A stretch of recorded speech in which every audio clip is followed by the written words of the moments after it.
Okay, so we're going to talk about the formula for the height of an object. So this has to do with the projectile motion and how high off the ground an object is. And we have this formula right here. This is representing the height of the object, okay?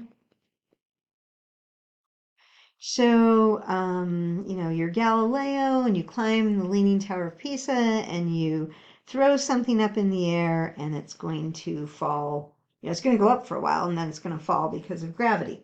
Okay, now, a couple things about this formula. One, we neglect air resistance. And this formula is if you're on the Earth or close to the Earth.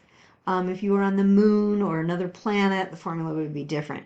The -16, that comes from gravity. That's the constant there. T is representing time. V naught is the initial velocity. And we talked about this before. So you throw the object up in the air at a certain velocity. Once it leaves your hand, gravity is going to take over. Now, you throw it hard enough, it's going to go up for a while, but then eventually it's going to max out and start to come down. S naught is the initial height. Initial height of the object. Height. Okay, so here's the Leaning Tower of Pisa or something, and here's Galileo, up there, and he's maybe 100 feet. I don't know how tall the Leaning Tower of Pisa is.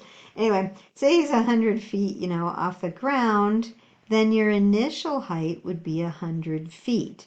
And then he's going to throw this ball or something up into the air. And maybe it has a velocity of 40 feet per second. I know, but I'm just making up numbers. That would be then plus 40t. That would be the initial velocity.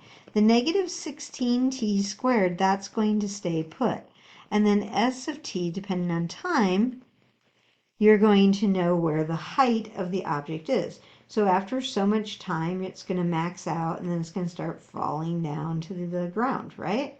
When it hits the ground, that is a height of 0. Height is 0, and when it's on the ground, right? You can see the parabola right there would be the maximum height, right? Okay, and I think that's really all I want to talk about for this. But we're going to do an example. It's kind of a long one, but it's the last video that goes over these ideas.